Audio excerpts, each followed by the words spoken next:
रहमतुल्लाहि व बरकातुहू। अस्सलातु वस्सलामु अलैका या रसूल अल्लाह व अला आलिका व अस्हाबिका या हबीब अल्लाह। तेरा जिक्र करते करते ये मकाम आ गया है, ये कुआं देख लो, सलमान फारसी का नाम आ गया है। सुभान अल्लाह। ये कुआं हज़रत सैयदना सलमान फारसी रज़ी अल्लाह तआला अन्हु के नाम से मंसूब है। और ये उधर आप जो बाग देख रहे हैं, ये बाग भी हज़रत सैयदना सलमान फारसी रज़ी अल्लाह तआला अन्हु का बाग है। दरअसल सलमान फारसी रज़ी अल्लाह तआला अन्हु फारस में रहते थे। उस ज़माने में ईरान को फारस कहा जाता था, तो ईरान में रहते थे और वो दीन हक़ की तलाश में थे। तो उन्होंने मुख्तलिफ दीन इख्तियार किए, फिर वो यहूदियों में भी रहे, उसके बाद वो ईसाइयों में भी रहे, लेकिन उनको कहीं तसल्ली नहीं होती थी। फिर उन्होंने उनकी किताबों में जब पढ़ा कि एक नबी मबूस होने वाले हैं, तशरीफ़ लाने वाले, तो नबी की तलाश में वो मदीना मुनव्वरा आ गए, सैयदना सलमान फारसी रज़ी अल्लाह तआला। मगर हुआ कि उस वक्त ग़ुलामी का दौर था, स्लेवरी का दौर था, तो उनको एक यहूदी ने ख़रीद लिया और वो ग़ुलाम बन गए। अब हुज़ूर सल्लल्लाहु अलैहि वसल्लम की खिदमत में हाजिर होना चाहते, लेकिन मुश्किल हो जाया करती थी, तो कभी कभार आ जाया करते थे, लेकिन यहूदी उनको छोड़ने के लिए राज़ी नहीं था। तो एक दिन उन्होंने अर्ज़ किया कि या रसूलल्लाह, मैं बड़ा मुश्किल में पड़ गया हूँ और मैं आपके करीब रहना चाहता हूँ, लेकिन मेरे लिए मुश्किल हो गई है और यहूदी जो है मुझे छोड़ने को राज़ी नहीं है। तो हुज़ूर सल्लल्लाहु अलैहि वसल्लम ने फरमाया कि उस यहूदी से बात करो कि वो कितना प्राइस लगाता है, तुम्हारी कीमत क्या लगाता है। तो उस यहूदी ने एक शर्त लगाई कि अगर तुम मेरे लिए 300 खजूरों के दरख्त लगा दो, तो जब वो खजूरों के दरख्त फल देने लग जाएंगे और 40 औक़िया सोना तुम मुझे ला करके दोगे, तो मैं तुमको आज़ाद करूँगा। जाहिर सी बात है कि ये गरीब आदमी कहाँ से ले आते। हुज़ूर सल्लल्लाहु अलैहि वसल्लम की बारगाह में आए, चेहरा बिल्कुल उदास लेकर के, या रसूलल्लाह, उसने तो इतनी बड़ी शर्त लगा दी, अब अगर आज फल मैं लाता भी हूँ तो 300 दरख्त कहाँ से लाऊंगा। पहले तो उस वक्त बड़ी बात थी, वो 300 खजूर के दरख्त लाना, वो कहाँ से लाऊंगा। लाता भी हूँ तो वो फल देंगे 4-5 साल के बाद, तब तक तो मैं गुलाम भी रहूँगा। तो हुज़ूर सल्लल्लाहु अलैहि वसल्लम ने सहाबा किराम की जमा फरमाया और फरमाया कि सब लोग कुछ न कुछ खजूर के दरख्त लेकर के आओ। खजूर के छोटे छोटे प्लांट्स लेकर के आए। कुछ किसी ने 10 दरख्त दिए, किसी ने 25 दिए, किसी ने 50 दिए। इस तरीके से 300 प्लांट्स जमा किए गए। फिर हुज़ूर सल्लल्लाहु अलैहि वसल्लम ने अपने हाथों से वो खजूरों के दरख्त यहाँ पर लगाए थे। सुभान अल्लाह। यही वो जगह है, यही वो बाग था। हुज़ूर सल्लल्लाहु अलैहि वसल्लम ने अपने हाथों से ये दरख्त लगाए, ये यहाँ दरख्त लगाए थे।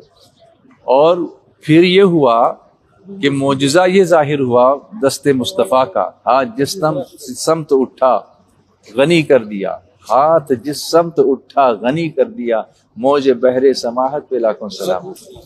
कि अल्लाह के रसूल सल्लल्लाहु अलैहि वसल्लम का मोजिज़ा जाहिर हुआ कि वो दरख्त जो है 1 साल के अंदर ही फल देना शुरू करते हैं। फिर एक सहाबी छोटा सा सोने का टुकड़ा लाके हुज़ूर सल्लल्लाहु अलैहि वसल्लम को पेश करते हैं कि या रसूलल्लाह, ये सोना मेरी तरफ से। हुज़ूर ने वो सैयदना सलमान फारसी को दिया। उन्होंने देखा तो ये 40 औक़िया तो नहीं है, कम है। मेरे आका ने फरमाया दे दो यहूदी को, वो ले लेगा। तो हुज़ूर अलैहिस्सलातु तस्लीम के कहने पर वो सोना उसको दिया गया। उसने वो सोना एक्सेप्ट किया सैयदना सलमान फारसी को, तो उसने फिर आज़ाद कर दिया। तो यही वो पानी है, वो यही वो कुआं है जिसके पानी से इस बाग को सैराब किया जाता था। उस वक्त भी किया जाता था और आज भी किया जा रहा है। आज भी इसके अंदर से पानी निकलता है और इस बाग को पानी दिया जाता है। एक बड़ी हिस्टोरिकल साइट है, बड़ी मुतबर्रिक साइट है ये यहाँ पर, और उसको देखने से हमारा ईमान ताज़ा होता है कि आज भी हो जो बराहीम सा ईमा पैदा, आज भी हो जो बराहीम सा ईमा पैदा, आग कर सकती है अंदाज़े गुलिस्तां पैदा। तो वो ईमान उतना मजबूत होना चाहिए, तो फिर रास्ते बिल्कुल बनते नजर आते हैं। इसके साथ साथ एक हिस्टोरिकल इसका सिग्निफिकेंस इस कुएं का ये भी है कि हुज़ूर सल्लल्लाहु अलैहि वसल्लम एक दराज गोश, दराज यानी लंबे, गोश यानी कान, गोश कान को कहते हैं फारसी में।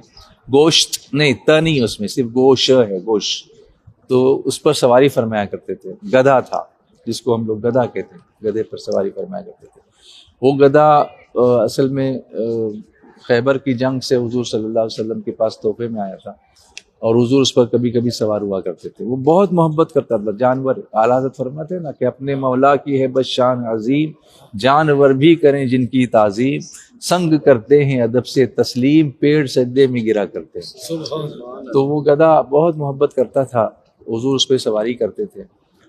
यहाँ तक कि वो इतना समझदार था कि हुजूर सल्लल्लाहु अलैहि वसल्लम को अगर किसी सहाबी को बुलाना होता तो उससे कह देते थे कि जैसे हजरत उमर को बुलाना है तो जाओ उमर इब्न खत्ताब को बुला के लेकर आओ, तो वो उनके घर पे जाके अपने सर से उनके दरवाजे पर टक्कर मारता था और वो देख के समझ जाते थे कि रसूलुल्लाह ने बुलाया। सुभान अल्लाह।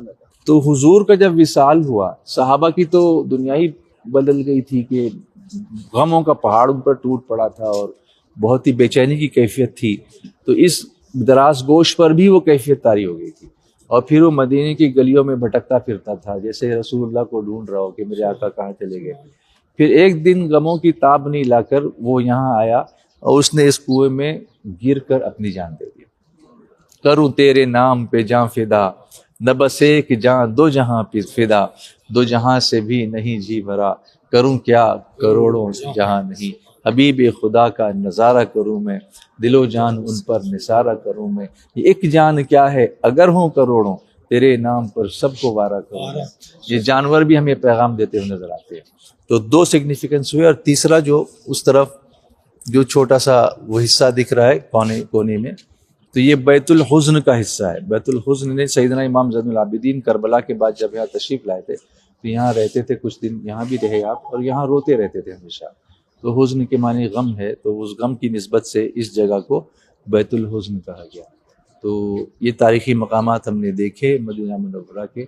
इन सब बातों को देखने से हमें तारीख़ इस्लाम से मालूमात जब होती है तो वो कुर्बानियाँ हमें समझ में आती हैं। इतनी कुर्बानियों के बाद ये दीन, अल्लाह का दीन हम तक अल्लाह वालों ने पहुंचाया है। हमें तो प्लेट में सजा के मिल गया है कि हम अब्दुल रहमान के घर में पैदा हो गए तो अब्दुल्ला हो गए, लेकिन दीन की कीमत हमको नहीं पता। अल्लाह इस कीमत को समझने और अपनी कीमत को समझने की हमें तौफीक अता फरमाए कि अल्लाह की सरताब कदम शान है ये, इंसान नहीं इंसान वो इंसान है ये। कुरान तो ईमान बताता है इन्हें और ईमान ये कहता है मेरी जान है। तो अल्लाह तबारक व तआला हमें मोहब्बत रसूल में ज़िंदगी गुजारने और उसी पर खात्मा बिल खैर नसीब फरमाए। अस्सलामु अलैकुम व रहमतुल्लाहि।